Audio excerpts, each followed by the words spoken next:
திலகவதி, நாடு பூரா என் பேர் நாரி போச்சு, என் நாக்காலியும் ஆடி போச்சு.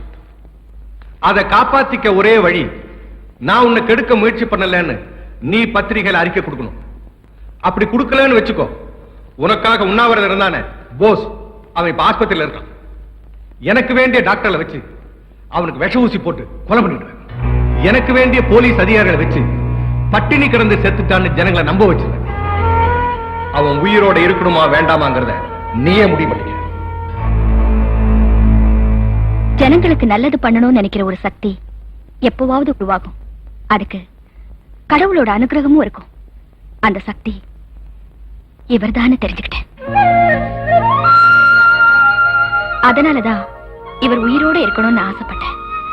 இவர் உங்களுக்கும் வேணும், இந்த நாட்டுக்கும் வேணும், எனக்கும் வேணும். இத்த நம்ம இப்படியே விட்டுடக்கூடாது தம்பி. நடந்ததெல்லாம் சனங்களுக்கு தெரியப்படுத்தி ஆகணும். ஊரா மேடை போட்டு பேசுவோம். என்னைக்குன்னு சொல்லுங்க, எவன் சொல்லுங்க.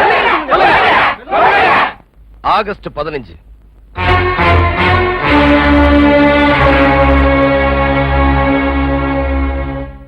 அந்த திலகவதி உன் மகன் காப்பாத்தி அவன் பாதுகாப்பு வச்சிருக்கான்.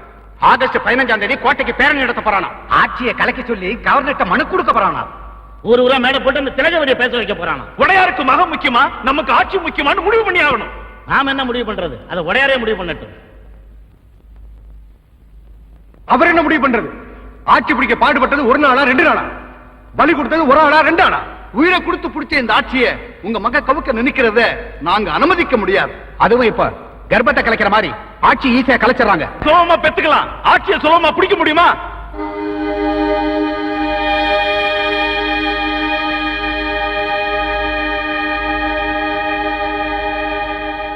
ஆட்சியை காப்பாத்துறதுக்காக நீங்க என்ன முடிவெடுத்தாலும் எனக்கு சம்மதம் தான்.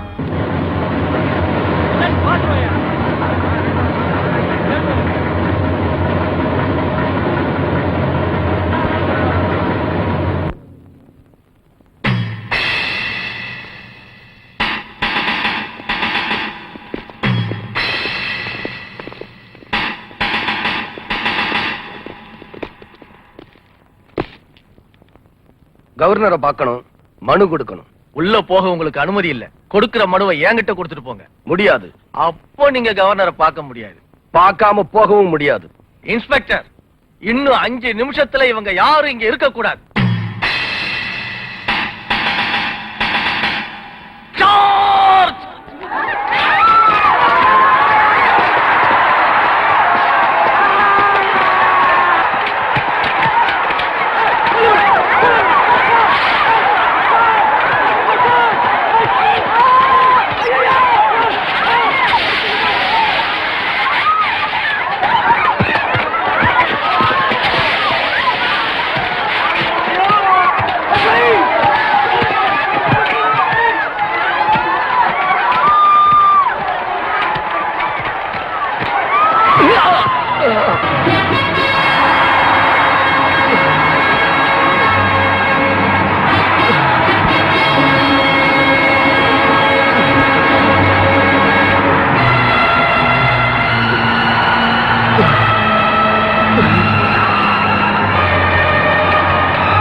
என்ன இவ்வளவு பதட்டமா வர? பொன்மணி எடுத்து சீக்கிரமா கிளம்புங்க. சீக்கிரம்.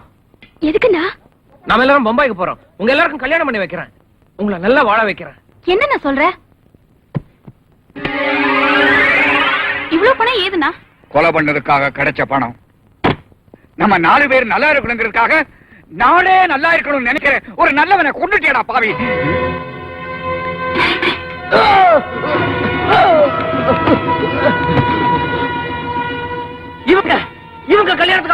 செஞ்ச?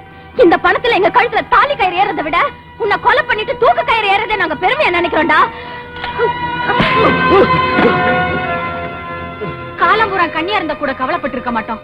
பணம் பாசம் எல்லாத்தையும் விட்டுட்டு ஊருக்காக உழைச்ச ஒரு உத்தமனை கொன்னிட்டியாடா. கூட பிறக்கலனாலும் அவர் தாண்டா எங்களுக்கு அண்ணன், நீ இல்ல. நாட்டுக்காக பாடுபட்ட இனமாயிருக்கணும், துரோகம் பண்ண இனமாயிருக்க கூடாது.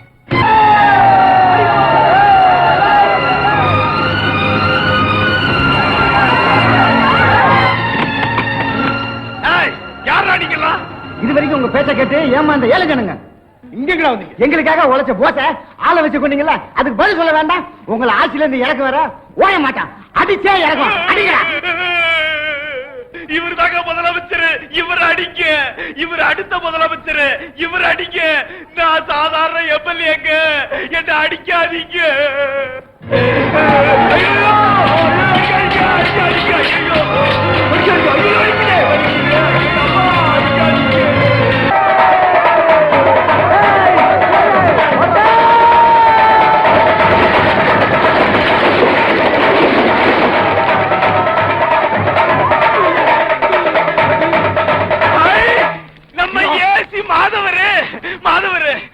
யோ, ஜனங்க துரத்திட்டு வராங்க, ஷூட் பண்ணியா? ஷூட் பண்ணுங்க. என்ன சொல்லிட்டே இருக்க, வேடிக்கை பார்த்துட்டு இருக்க? எத்தனை விஷயத்துல நீங்க எல்லாம் சொல்லி நாங்க வேடிக்கை பார்த்துட்டு இருந்திருக்கோம். அப்படின்னு உங்களுக்கு பெண்ணே ஆச்சு. இப்பதான் எங்களுக்கு புத்தி வந்திருக்கு. போலீஸ்காரங்க பொதுமக்களோட நண்பங்கிற காலம் போய் எங்களை எல்லாம் விரோதியா நினைக்க ஆரம்பிச்சுட்டாங்க. ஜனங்க முன்னால எங்களை அசிங்கப்படுத்துறது உங்களை மாதிரி அரசியல்வாதிகள் தான். நீ ஏடா பேசுற? அட பாவி, அப்பவே சொன்ன கேட்டீங்களா? இந்த பணக்கொட்ட தலையனை பக்கத்துல வச்சு ஊத்தி கொடுக்காதீங்கன்னு. இன்னும் ஏத்திட்டு இப்படி நம்மள கவுத்துட்டாங்க. நாங்க நல்லதும் பண்ணுவோம்னு ஜனங்களுக்கு தெரிய வேணாம், அதுக்காக தான். யோ, நான் நினைச்சா என்ன பண்ணுவேன் தெரியுமா? அடச்சே, உங்க ஆட்சியே கவர போகுது, என்னைய போட போறீங்க நீங்க? யோ, ஜனங்க அடிக்கிறாங்க, என்ன பண்ண சொல்றேன்? வேடிக்கை பார்க்க போறோம். அது போ. அடிக்காதீங்க, பாவிகளா, வீடு கட்டி அடிக்கிறீங்களேடா, போட்டு விற்கிறீங்களேடா.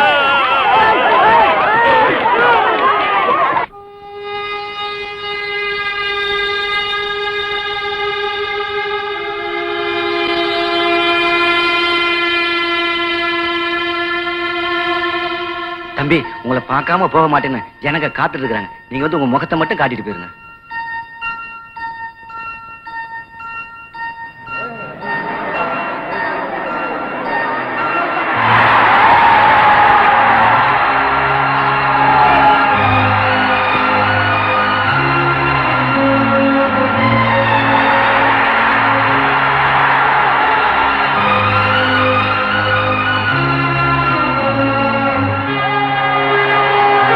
என் மேல நீங்க காட்டுற அன்புக்கும் வச்சிருக்கிற நம்பிக்கைக்கும் எப்படி நன்றி சொல்றதுன்னே தெரியல.